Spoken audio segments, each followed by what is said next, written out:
Well, good morning again. I'm Ted Kirsch, your HR Director for the City of Pensacola. Thank you for those of you watching online. We have a structured interview process this morning, which is designed to evaluate how you've handled real leadership challenges in the past, similar challenges that we're facing here at the Pensacola Police Department. We'll ask you for a brief introduction, followed by a consistent set of questions with follow-up from our panel. Our goal is to ensure a fair, transparent, and community-driven process. So first, I will ask the panel to introduce themselves. David? Morning, Chief. Thanks for being here. I'm David Stafford. I'm the City Administrator for the City of Pensacola. Mark Smith, Chief of Police, Panama City Police Department. Dan Harnett, Fraternal Order of Police, Labor Rep. Thank you for being here. Deborah Little, General Counsel for the Escambia County Sheriff's Office. All right. Cliff Collins, Associate City Administrator. All right. So, Chief Dugan, please introduce yourself to the panel. You may briefly describe your background, your current role, and what brings you to this opportunity. Well, good morning, everybody, and thank you for having me. Really enjoy the process, enjoy talking about policing in America and in Pensacola. It's kind of one of my favorite things to do. I spent 31 years at the Tampa Police Department. I was born and raised in Pittsburgh, Pennsylvania, and I moved to Tampa 2 days before I started the police academy. Didn't know anyone, didn't know my way around. Very similar to what I might end up doing here in Pensacola. At least I'll know a few of you. But I was there for 31 years. After 27 years, I was named the acting chief.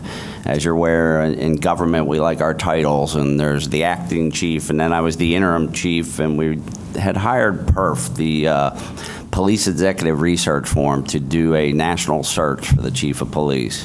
As the interim chief, business as usual. I put a freeze on any promotions and everything because I felt like the next chief should be able to pick the people that they wanted as part of their command staff.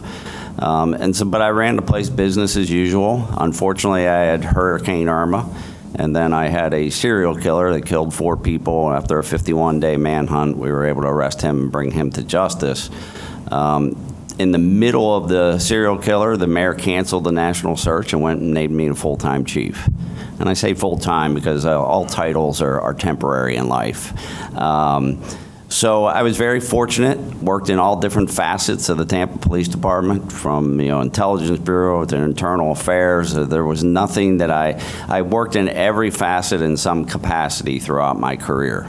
And I was always kind of thought that I was a jack of all trades, master of none. I didn't stay anywhere for a particular long time. And I just got exposed to so much. And so when I was the interim chief, I was able to hit the ground running. And since then, for the last 4 years, when I retired from the police department, I have been a consultant to different law enforcement agencies. I travel the country. I go to the host city that has a Super Bowl every year. I'm there that week. We interact with the visiting public safety officials. If you're not aware of it, when a city hosts a Super Bowl, the next 2 cities, they bring in the public safety officials to visit that city and see how a Super Bowl is run. And I host a dinner along with the former commissioner of NYPD, Bill Bratton, who I ultimately work for now. And we interact with law enforcement. Since this time as a consultant, I have continued to attend Major City Chiefs Association meetings. I've gone to IACP every year, attend the PERF town hall meetings. I stay on top of policing issues. And I really enjoy it, but I miss being a cop. It was something that I always wanted to do my entire life, and I lived the dream, and now I want to get back into it. I miss it. Very good. Thank you, Chief. So now we'll move into the structured interview questions. We'll ask you a series of questions about your leadership experience. Please answer using specific examples from your career, the situation, what you did, and what happened as a result. So our first question is about leading through low morale. Tell us about a time you took over or led a unit where morale was low and trust in leadership was weak. What were the conditions you inherited? What actions did you take? And what changed as a result?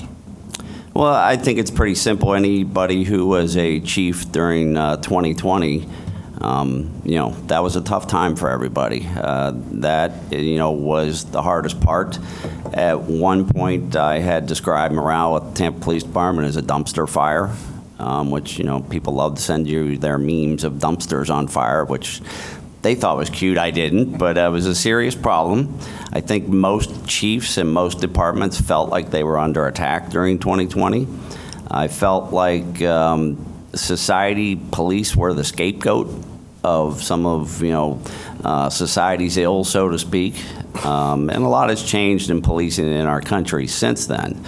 But what I did to help that issue was out there being on the street, dealing with protests, talking to the troops, interacting with them, talking to protesters.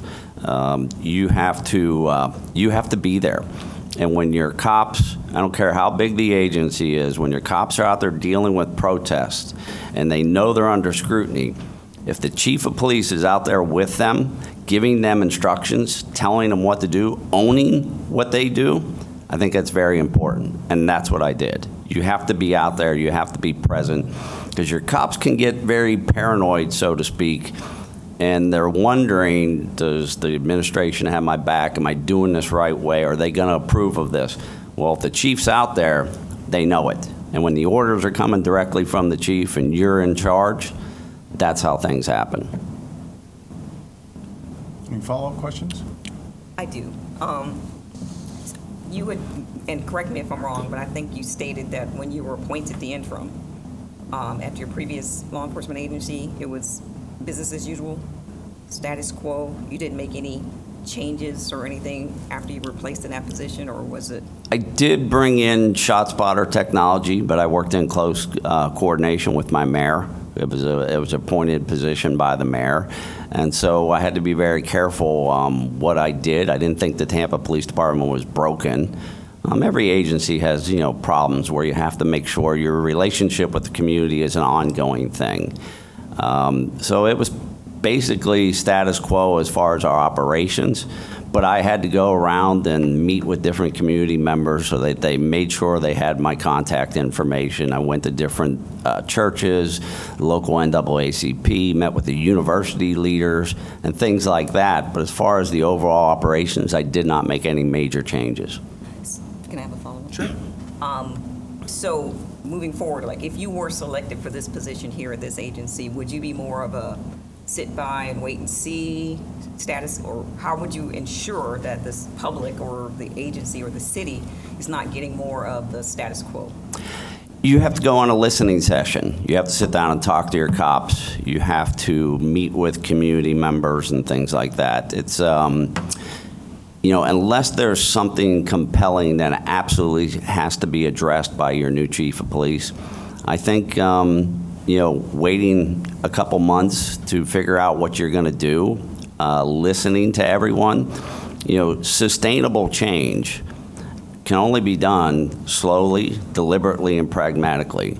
You have to get people's buy-in. You have to get their feedback. You're going to make changes. Well, what changes need to be made?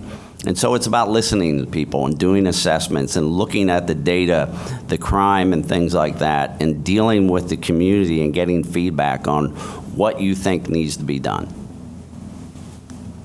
In regards to policing, obviously, in your career, you've seen where public sentiment sometimes drives morale low with the officers.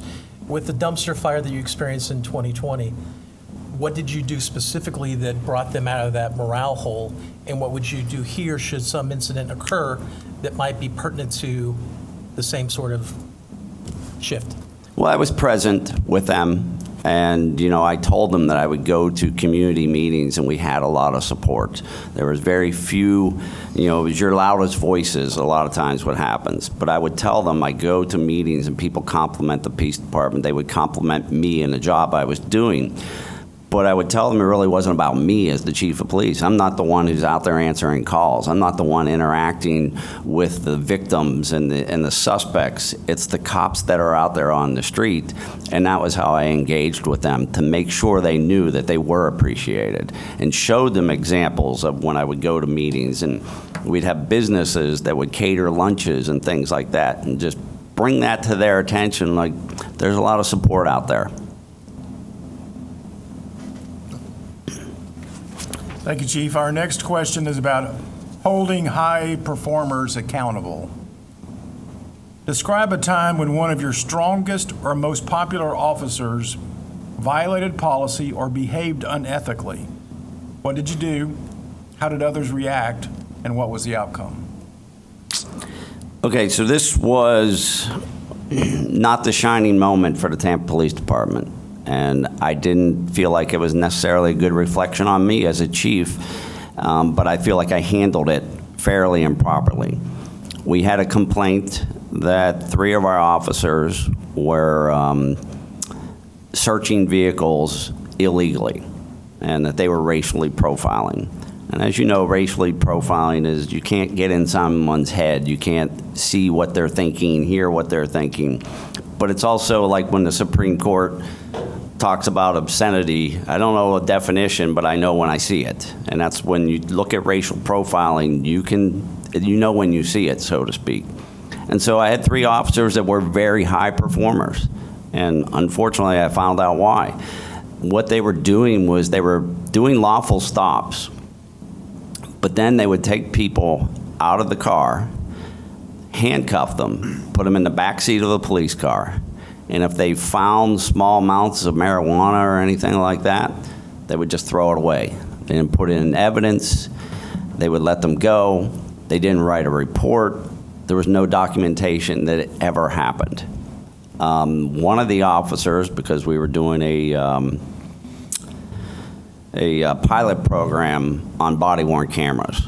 And whenever an agency does a pilot program, it basically means they don't have the money to buy it for everybody. But we had, I think, 30 officers that had one. And one of these officers had a body-worn camera. And when we started watching the footage, we noticed that he would manipulate his body-worn camera so that you couldn't see what was going on. And I found out later the reason they were so high performers, because they weren't taking the time to do the paperwork. What's the worst thing about police work? Paperwork. And so it's documenting what you did. And so while everybody was doing it the right way, being busy and taking the time from their regular patrol duties, writing and document what they did, these officers were looking for bigger fish to fry. But think about that. They took people out of their car, put them in handcuffs, and put them in the backseat of a police car, and then just cut them loose. Found if they had marijuana, well, that's not big enough. And you know what? Because they weren't writing reports, they probably were some of our highest performers. They were getting more guns, more awards than anybody. And I'll never forget, during one of the interviews, one of the officers said, "You know, I was a good cop." And I go, "Were you? You didn't do it the right way. I don't know if that's a good cop." And so after the investigation, I had determined that, there was one point where they pulled over 2 black women, and all of the people that were detained were black males. They pull over 2 black women, they look in the car, shine a flashlight. When they realized, in my opinion, that they were women, they let them go. Didn't do a driver's license check, asked for insurance, nothing. But everybody else, a black male got pulled over, he was put through the ringer. And like I said, detained, basically illegally, and put in the backseat of a police car and put in handcuffs. If somebody told me that a cop put me in the backseat of a police car, put handcuffs on me, searched my car, and they didn't write a report, I wouldn't have believed them. But fortunately, we were able to come to that. So what did I do? Unfortunately, I had to fire all 3 of them. That's the way you handle things. What they did was wrong. They violated someone's civil rights. They broke the law. And then what I did was I called in, I did roll calls 2 days in a row. and I had detectives cover the street while I brought officers off the patrol, and I had everyone in our department sit down, and played video clips for them so they could see what the officers did wrong. We didn't rely on rumors. They heard it directly from the chief. And I explained to them what they did, why I made the decision that I did, and I also told them, if you do this, I'll fire you too. Now, that's not popular. The troops don't want to hear that. But I also think cops want to know what's expected of them. They want to know the rules of engagement. They want to know, well, what do you want from me? And I think as a chief, sitting them down and pulling people off the street and trying to get every single officer, detective, every member of the department to hear directly from the chief of police what the expectations are, I think that's the way you do things. And that was how I addressed it. I have a question. Sure. So I think you've kind of addressed how they reacted to it. They weren't happy about it. Internally, what did you do as in regards to making sure it was consistency in application of discipline and policy and that? What did you do stemming from that incident to ensure that you didn't have those instances again?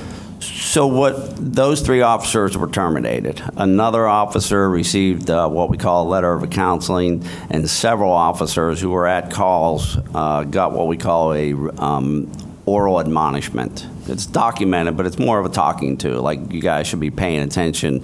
The concern was there were people there, cops there, but did they know what was going on? Did they see what was going on? Should they have said something? That type of thing. And so it was that, and like I said, the roll call training of talking to the cops and telling them these are the expectations. Did the result of that end up any policy changes, any changes? I'm sorry, yes. in your training? Yes, we did. What we did was we started doing more random, we call them quality assurance checks on body-worn camera. And so that was how we started doing things. Unfortunately, I did an investigation with the sergeant because I felt like, who is the frontline supervisor? Sometimes we hold our street cops accountable, but we don't always hold management accountable. And the supervisor, that sergeant, we had to demote him. And that's pretty consistent. Did you find that the application of discipline in this scenario or throughout the agency is pretty consistent? Or was that consistent with policy? Or was that firing an extreme example setting move by yourself? You know, because there were so many incidents, I felt like I had to fire them and send a message to the department, this is not tolerated, and send a message to the community that I will hold cops accountable. Did you find that to be a systemic problem through the agency as regards to training officers through FTO? Was that something that was a common practice before you realized what was happening? You know, I was never, when you're the chief, you don't always get the truth from the people on the street. That's just the reality of it all. Their defense was, well, everybody's doing it. Like, okay, well, I raised 2 kids. My kids would tell me, well, everybody's doing it. Well, that's not a good answer. So it was difficult to tell. Did we see an influx of small amounts of marijuana enter into the property room? Yes, we did. So that tells me it was probably systemic, but because of the training that I did and put down was very clear, crystal clear of the expectations, I think that's how we nipped it in the bud. So when you're talking about the training that you did, was it simply writing policy, or did you physically train and put guardrails in place essentially to maintain the custody and control and how it was being handled? The training that I did was me going to roll calls, showing video clips, telling them, explaining to officers, this is what they did. Because, you know, cops are an interesting breed. For people that are supposed to deal with the truth and deal in facts, they can let rumors go internally. So I did the training personally, and then we put policies in place to make sure. We already had policies that you had to put contraband into evidence, but it was more of a quality assurance process of doing things. And at what year in your career did that take place? Roughly. It was 2 years into my being chief, and I fired them on May 2nd. I forget what year. It might have been 2021. No, it wasn't 21. It might have been 2018, 2019. And the reason I know it was May 2nd because I had a new mayor come in on May 1st. And I purposely held back the press conference because I did not want to outshine the mayor. But you have a new mayor coming in, you're appointed by that mayor, and you have a scandal where you just fired 3 cops. So that's how I know it was May 2nd. I believe it was 2 years into my tenure. So you were chief for several years following it.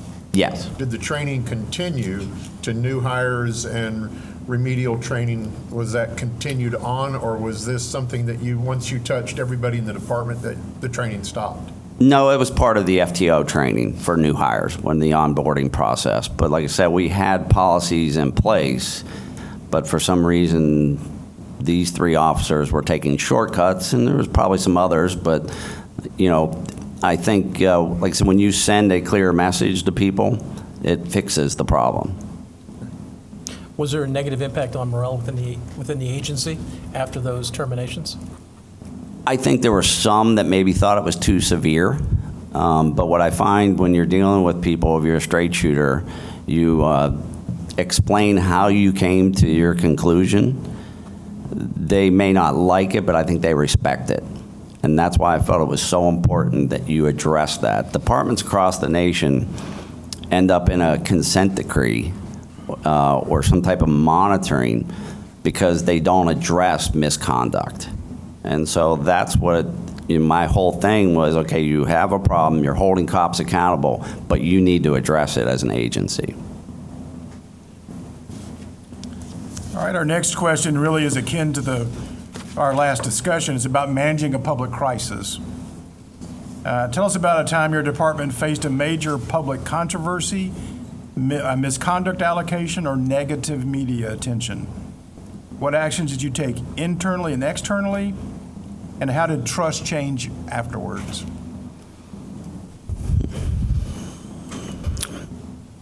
You want me to throw a couple of examples and you guys can pick one? Look, when you're the chief, any chief of police, I don't care what community you're in, 2020 was interesting. But during my time as interim chief, I had a hurricane, ended up with a serial killer. You're dealing with a pandemic. You're dealing with civil unrest. And then I had, at the end of my career, I had an officer die in the line of duty. So getting back to, I believe you want to know about a crisis in communication. So I think when you're dealing with the protest of 2020, we had things in the city of Tampa that burned, literally. And a lot of things you had to sit down and talk to community members. There was a lot of accusations of excessive force. And so it was about communicating with people, talking to people, meeting with elected officials, meeting with private people, and just explaining to them. There was a time where they thought we were using tear gas on protesters. And when I explained to them, if you look at the video and you watch all this, you'll notice that none of the police officers have gas masks on. I said, so if we're using tear gas on people and the cops are in there with them, why are the cops not affected by the gas? Because there was none. Because cops are not immune from tear gas, and they're not immune from pepper spray and all that stuff. That's why a lot of police officers don't like to use it, because you get contaminated also. So it was about being there, being present, and going out in the community and answering questions and being put on the spot and just talking to people. That is how so much of these things get solved when you're dealing with a crisis in your community. Let me ask a follow-up question. What did you learn, and how might you handle things differently? I learned to not overreact. I learned to not be offended or be so sensitive. And I learned to try and put myself in that other person's shoes and how they would feel if that were happening to them. So how large is Tampa PD? At the time, we had 973 officers, about 300 employees. Before I left, I applied for a COPS grant. So now it was awarded but not implemented. It wasn't implemented until I left, but now they have 1,000 cops. So I would imagine dealing with a police force in a community of that size is probably quite different from Pensacola. Would any of the strategies that you think you learned dealing with such a large-scale agency in a large-scale city like that translate to a smaller community like Pensacola? Yeah, I think it would be a seamless transition. It's really, it just depends on the scale of things. If you ever watch Cops, every city, it's a different city, but it's a lot of the same problems. I look at Pensacola as a city on the move. It's reminds me of Tampa, 30-some years ago when I moved there. Yes, it's different, but it's just on a different scale. Everybody thinks that because you come from a major city that you have all this money, your department has all this money. It's just not realistic. You're dealing with property taxes, the funding. Most police departments, just about all of them, the majority of their budget is wages and salaries. And so the more money you're spending on salaries as cops get raises and things like that, it can really impact your equipment and things like that. And so it's really just on a different scale, in my opinion. So I guess what I'm trying to understand, so you probably had more resources to do the community engagement that you did at the scale that you did it, what you were dealing with here. So if you don't have quite that many resources and you don't have that many bodies, how would you go about the engagement, the transparency, the dealing with the public controversy? How would you go about that in a smaller agency with maybe fewer resources? Okay, so where I would disagree is not fewer resources. You have 1,000 cops and 400,000 citizens, so you're stretched. But the way I would deal with that here is, like I said, as a chief, you have to be present. You have to be out in the community. Being a chief of police is a lifestyle. It's not a job, it's a lifestyle. You have to work 7 days a week. You have to be out in the community, going to community events. Sometimes you're in a suit, sometimes you're in a polo shirt, most of the time you're in a uniform. And so that's how I would deal with it. As chief, I would be out there setting the example for how officers should be communicating and acting with the community that they serve. In the past, the officers of Pensacola Police Department have had personal relationships with their administration and chief of police. The last chief of police that they hired came from Virginia, from a larger agency. And one of the breakdowns with that administration was he wasn't used to being familiar with the officers, didn't have a personal relationship, and that created a barrier for interacting with the chief specifically that they hadn't experienced before. What would you do differently, or what would you do to ensure that that didn't happen in your case? Well, I hate to keep giving the same answer, but I think it's about presence. That's really what it comes down to, is being present, communicating with them. The communication process is a two-way street. It's you talking to them, letting them know their expectations, but it's you also listening. More importantly, you should be listening so that they feel heard. And I feel it's the same way with the community. They want to feel like you're listening to them. And so that's how you build that rapport. But it's all about being present and building trust and respect. And it goes back to the old saying, the trust and respect, you don't own that, you rent it. And rent is due every day. And that's how you do things. All right, thanks, Chief. The next question is about delivering public safety results. Give us an example of a time when you were responsible for reducing violent crime, gang activity, or a serious public safety problem. What strategy did you use and what were the results? So during COVID, our nation saw a spike in violent crime across the nation. And so what I ended up having to do was go out to the communities and explain to them some of the problems that we were having, why we were doing operations in their neighborhood, talking to them about the violent crime. We had certain pockets, just like every city, where crime is worse than others. And you have to go out there and explain to them, this is why we are doing what we're doing and we need your help. But I think really it comes down to explaining to different neighborhoods why you're in there. Particularly our communities of black people, brown people, however we're labeling these types of neighborhoods, are more challenged neighborhoods. You have to make sure you're taking the time to communicate with them so they don't feel like you're over-policing them. And so that is what I think that it goes back to, communication. And so what I did was go out and talk to people and meet with people. And you can't expect them to come to you. You have to go to them.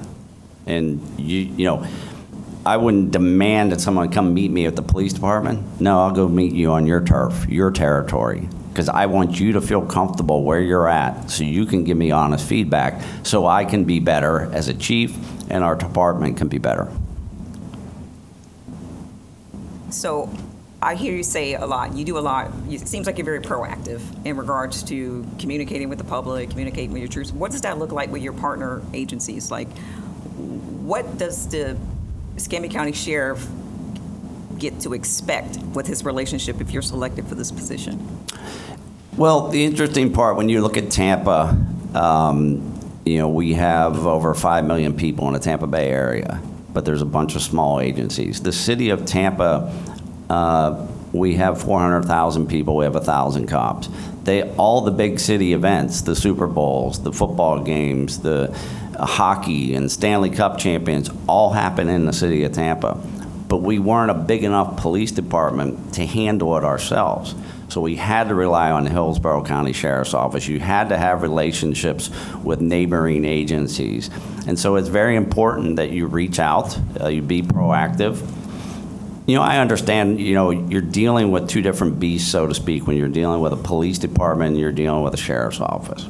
You have as a police chief, you have to be careful because you're appointed by the mayor. You have to make sure you're in lockstep with them. And then you have a sheriff who has an agenda because he has to get reelected. So it's about communication, working with them. You know, you have to work as a group, whether you have task force and everything, because the bad guys don't know jurisdictional lines. Crime can happen in the city of Pensacola and then go out into the county, vice versa. So there is no the bad guy doesn't know where the city limits are. And so that's why you have to work together with them. Did you have partnerships with the sheriff's federal agencies in Tampa? Yes, we had the U.S. Marshals Task Force, Tampa Police. We put 8 officers in there.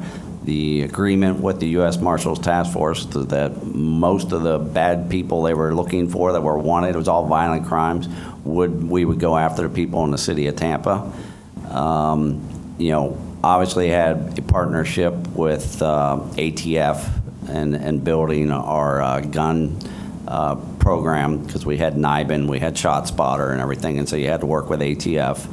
And then obviously you deal with the FBI. When you have a serial killer in your town, you work with the FBI. And so, yeah, you have to have partnerships. And, during the summer of 2020, because we were one of the larger agencies in the area, we brought in what they call ICAT training from PERF. And it was, tactics and communication and assessment and how you're going to do force. And what we did was I partnered with Clearwater Police Department, St. Pete Police Department, and we were able to bring in them and get all of the Bay Area police departments trained in this ICAT program. Is there any reasons why sheriffs were excluded from that partnership? They didn't want to do it. Okay, I don't know. I mean, sheriffs and police departments are interesting. Sometimes it's a SWAT team and other times it's a tactical response team, and they're doing the same job. Now, they have over the years, everybody's gone to SWAT. But for a while there, everybody likes to have their own little moniker on things. What's your opinion on that?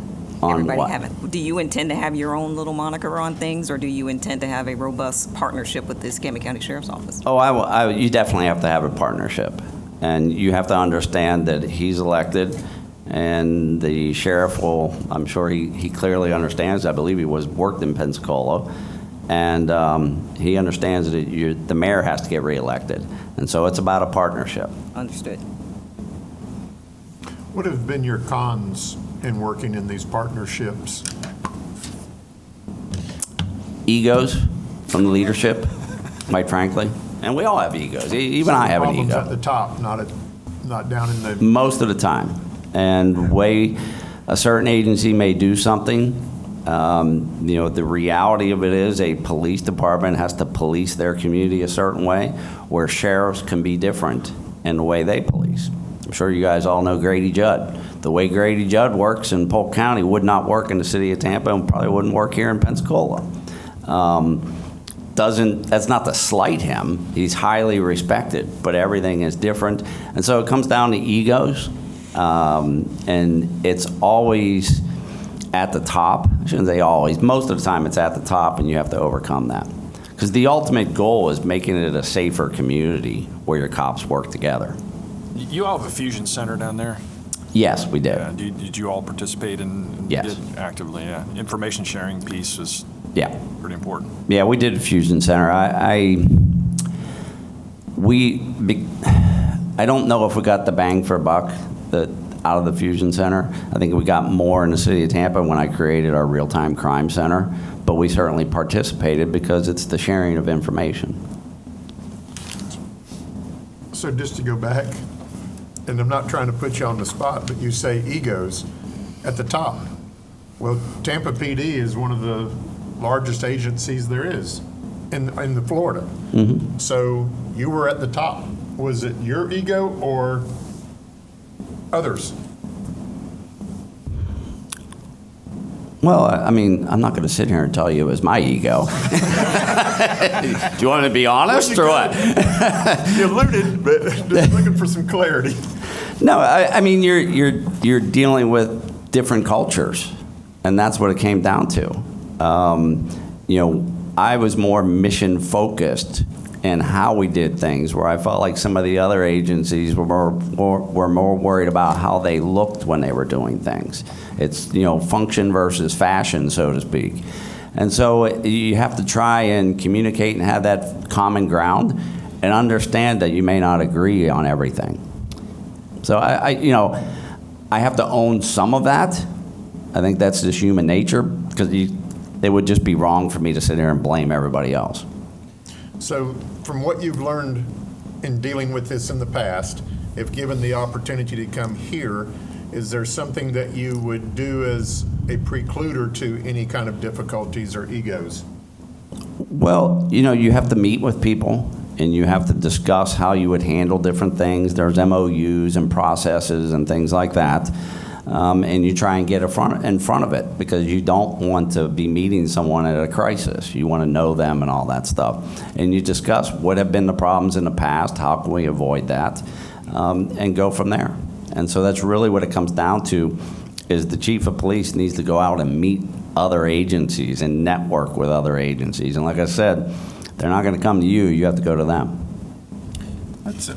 Jumping off of part of this, especially involving egos, can you think of a time, also considering the fact that police officers love to be right all the time, can you think of a time when you were actually incorrect and you took guidance from somebody else that changed your opinion?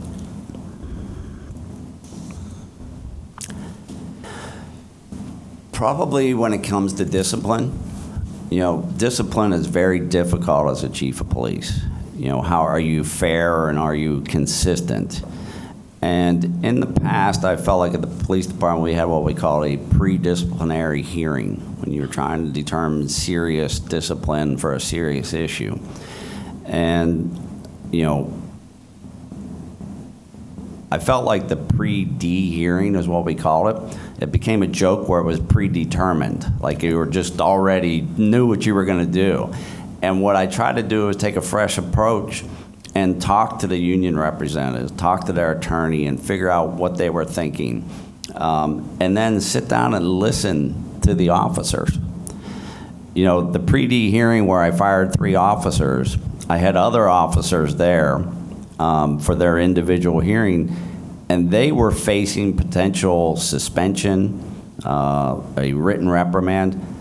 When I talked to them, they ended up getting oral admonishments because they explained what happened and all that stuff.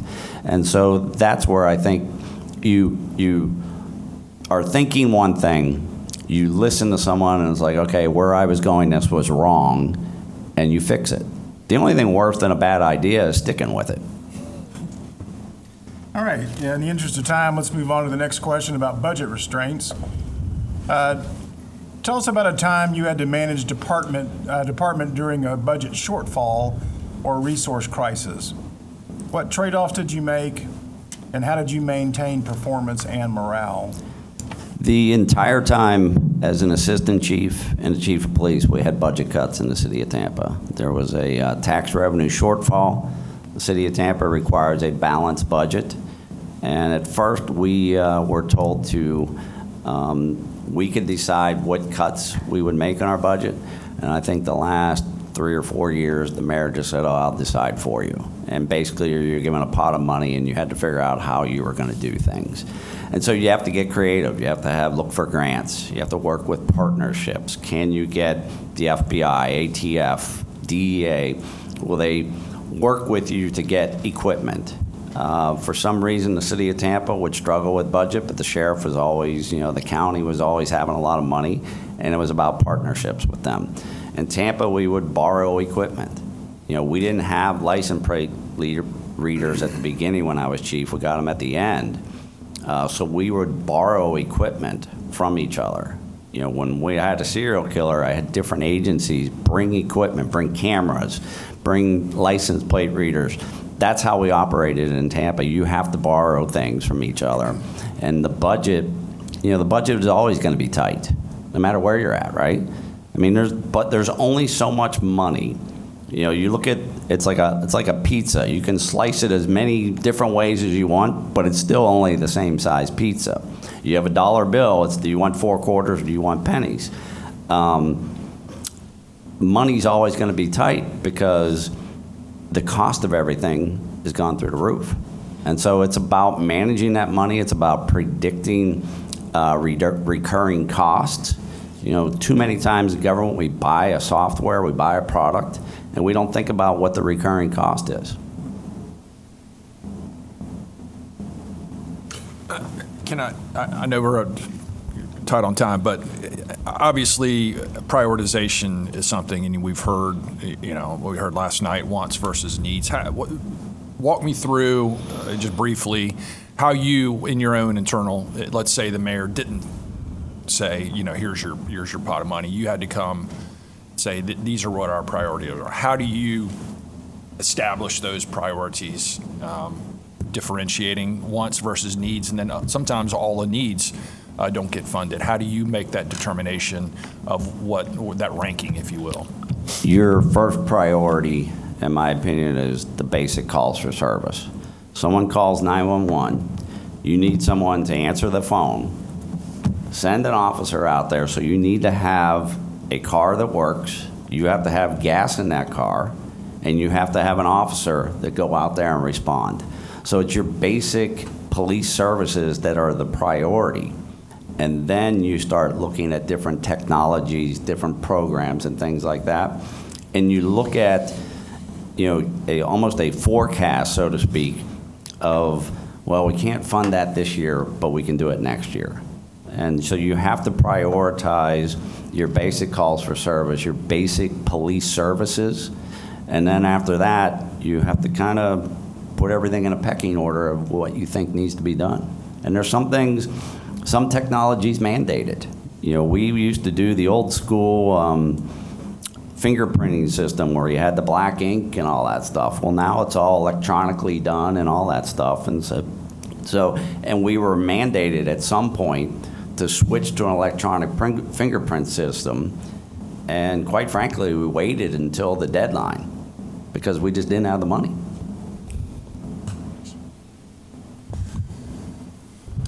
Our next question is about using data to drive policing. Describe how you've used data to measure success and guide decision-making in your department. What metrics did you rely on to understand public safety and organizational performance, and how did that data change what you did?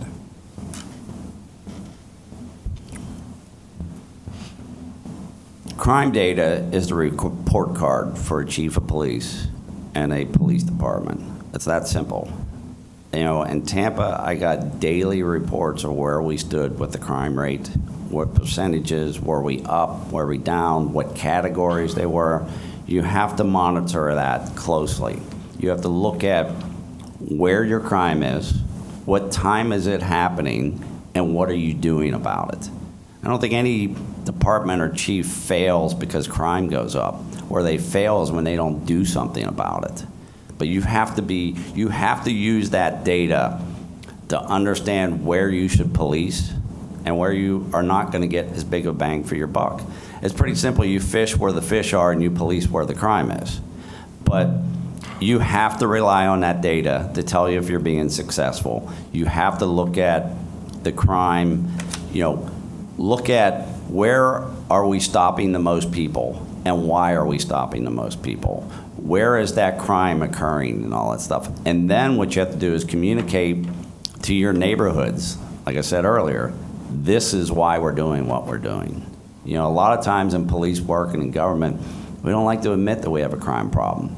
But you have an obligation to tell neighborhoods what's going on so they have a better understanding why you're doing what you're doing. And you have to have that data. That's ultimately what you're measured on. Can I follow up one real quickly? If you had to pick one piece of data from an outside perspective, if you were to say this one piece of data is the most important measurement for the success of a law enforcement agency, whether local, state, regional, what would that be? I think it depends on I hate to sound like an attorney, but it depends. You have to look at what your problems are. Homicide doesn't appear to be much of a problem based upon the data that I looked at, but you have a theft issue. And so what type of theft is occurring? Where is it occurring? Shoplifting is an issue nationwide. Are you working with that store to figure out why is it such a problem there? Are they doing the self-checkout and they're stealing that way? Things like that. And so you have to look at, it just depends on what your problem is and how you're trying to attack it. So if I could clarify, so if you were to identify what that data is, you're going to say it's crime statistics. Not a specific category, but crime statistics themselves. It would be crime statistics, but what I mean by that is looking at reports internally of reported crime and all that stuff. But you also have to be careful that you're out there in the community because most crime is underreported, in my opinion. If you wake up in the morning and you left your car unlocked and they went through your car and took your cell phone charger and a little change purse that you had in the center console and they took something else, your Yeti cup or whatever, you got to get to work, you're probably not going to call the police on that. Other things, your home got broken into but they didn't really take anything, you don't have time to deal with the police. The two most accurate crime data, in my opinion, is murder and auto theft. And the reason I say that is because you wake up in the morning and your car's gone, you're going to call the police and report it. So that's fairly accurate. If you wake up in the morning and there's a dead body in your front yard, you're going to probably call the police. So that's fairly accurate. But the rest of it, it's about communication, finding out what's going on in the neighborhoods. You have to use data, but you also have to use communication to find out the real deal. And that was going to be my question. Is there any data point that accounts for how the public views your success for the agency? It's really just the crime report. It's hard to measure public sentiment, so to speak. How would you? Is that important to you to know how the community feels about the performance of your police department? I think it's the crux of everything. So how do you? You have to share that information with people. You can have zero crime in your community if people don't feel safe, then you're not being successful. So you have to communicate with them where your problems are, what the problems that you're having. I can tell you, when I watch people walk around Pensacola, they're not fearing crime. They're out there. But yes, that fear of crime drives everything, and you have to communicate what's going on. When you refer to crime data, are you breaking it all the way down to the daily analytics by the hour and making adjustments throughout the day or maybe the next day? Say, okay, we really got hit hard with a traffic issue from 11 to 1.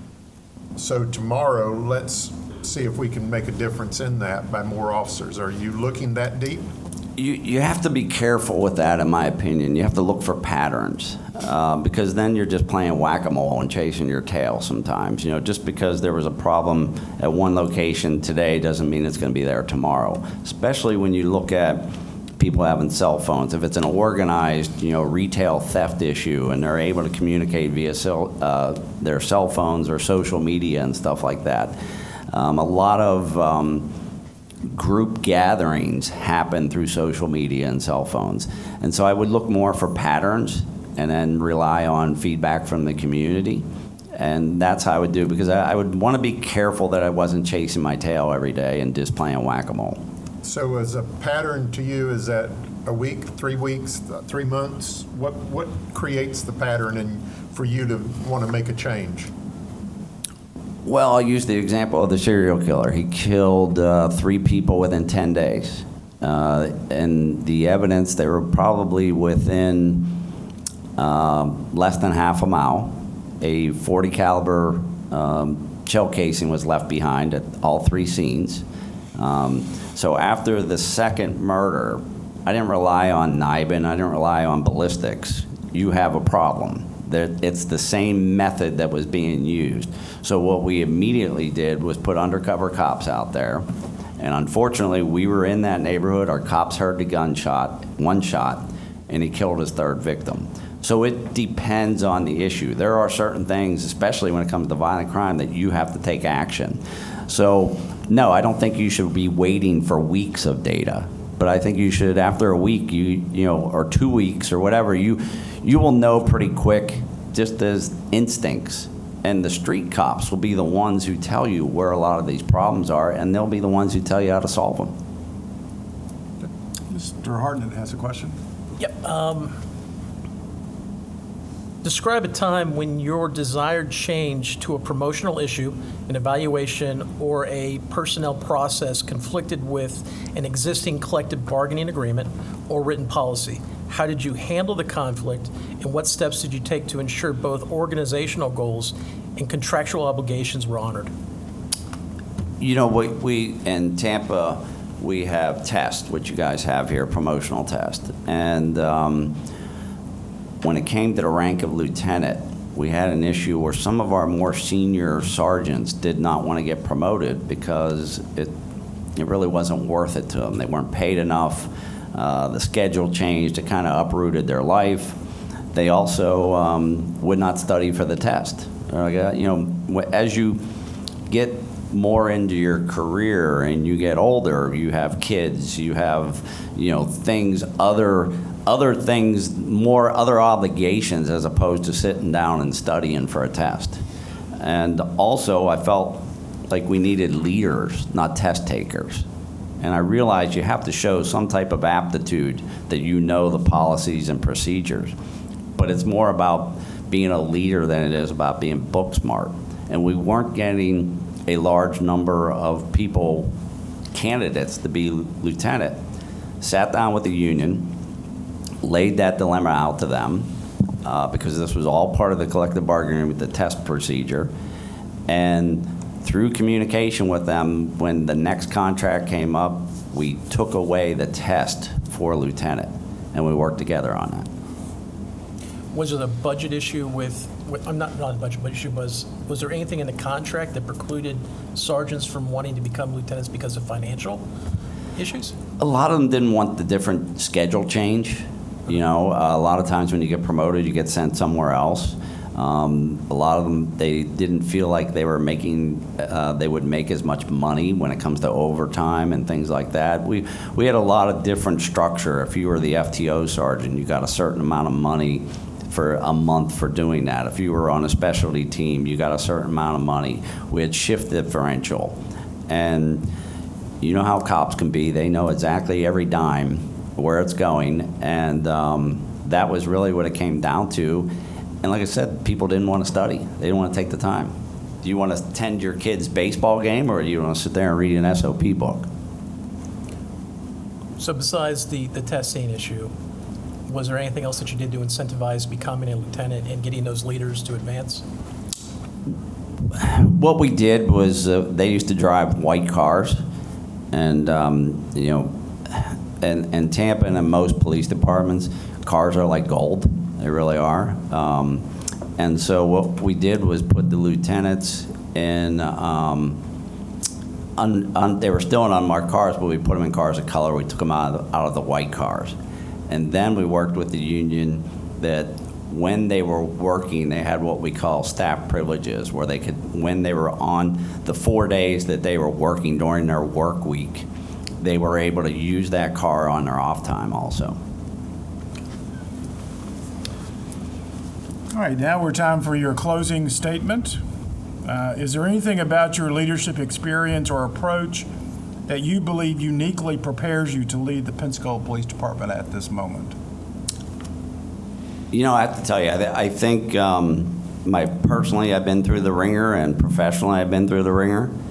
I think the last 4 years of traveling the nation, dealing with different law enforcement agencies, staying on top of the trends of crime and things like that.